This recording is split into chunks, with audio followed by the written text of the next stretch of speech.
So the end is coming. The Froglet Diaries.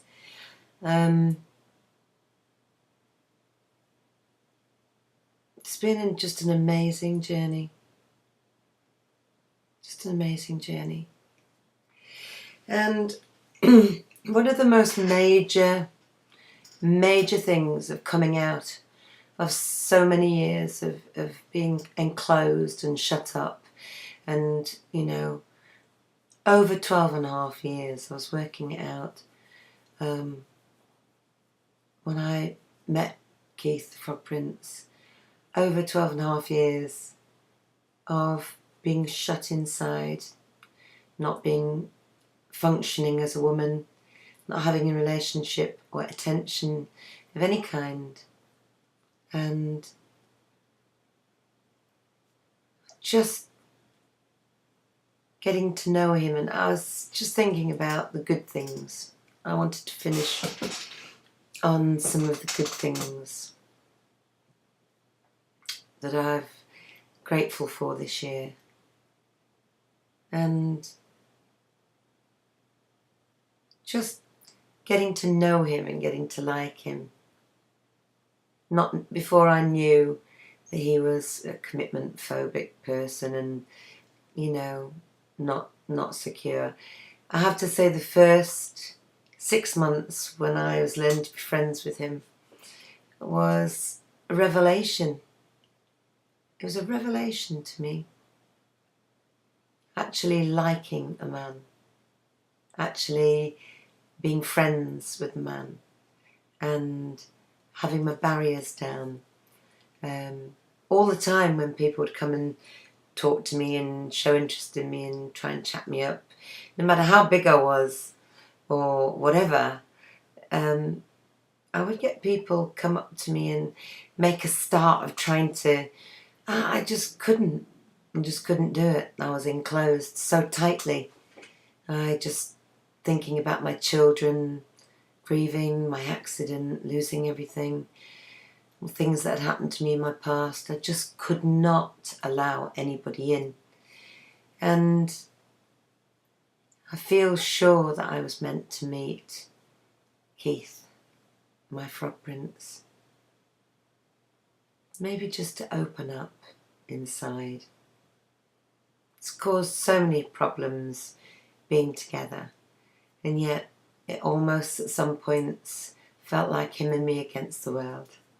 And he, rightly or wrongly, he began the relationship as my hero. Before I knew what I was in for. And that memory, I will take that memory with me. That one day I just took his hand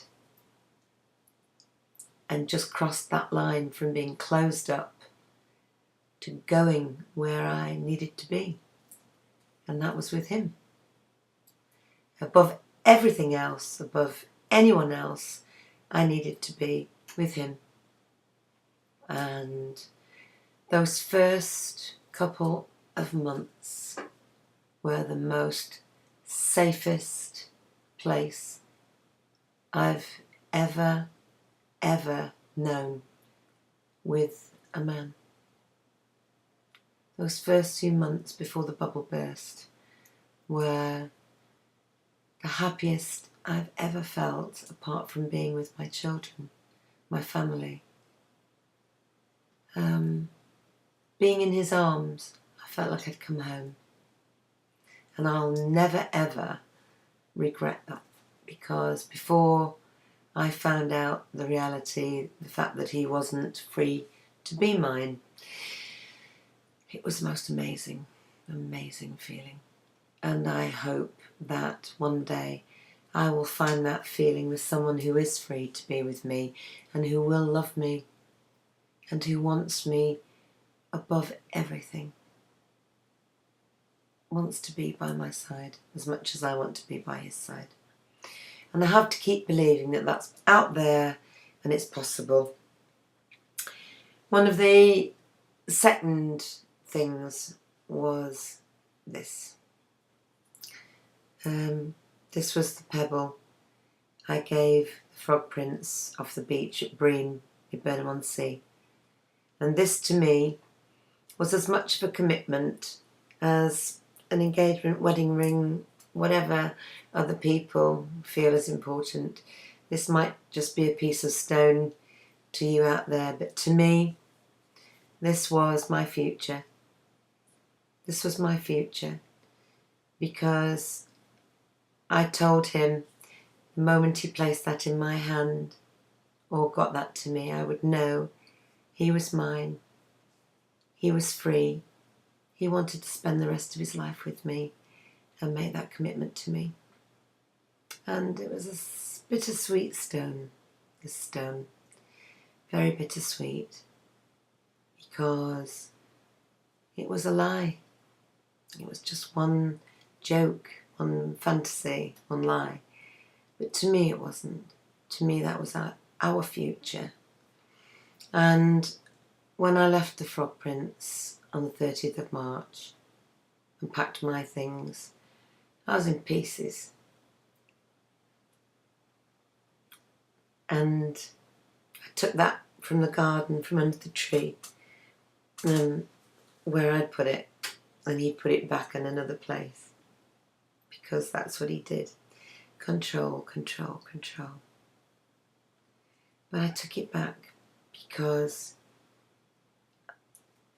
it meant more to me than it did to him. And it's time to let the pebble, my future, with the Frog Prince, go.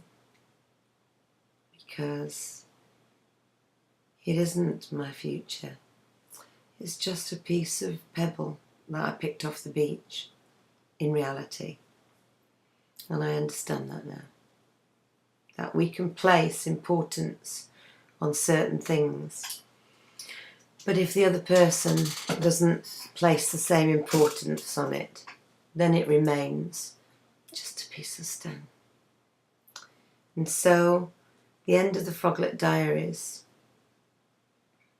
This stone is now time to let go also, because the intention behind it never materialised. And it's time just to say goodbye and move forward and create the life that's out there for me, whatever that is, whatever time I've got left on this earth, wherever I'm supposed to be, it's time for me to find it. And that's what I'm going to try and do. And even though inside I'm still sad, outwardly in my head I feel hope. Hope for a happy life. Hope for dreams and journeys that I haven't yet made. There's two things that I absolutely know is going to happen. This year I'm going to lose more weight. It's already started happening. The warmer weather comes and that sun just makes it easier somehow. And 2, I'm going to take responsibility for creating the life I want, demanding that I'm respected and loved in the way I wish to be and the way that's right to be. Not by being arrogant and overbearing with others, but by being assertive and firm that I do deserve to be loved and I do deserve to be respected and I do deserve life to treat me kindly and I deserve to be well. So those are my priorities, and all the friends I've made this year, priceless. And I just want to, rightly or wrongly, in any of you, in your own opinions, which I do respect, I want to wish my Frog Prince health, happiness, love, security, and just all the things that you would wish somebody you care for and you love to have. To be kind to other people, to be a better man, to choose to be a better man, and live a happy life. Be happy. Keith, be happy.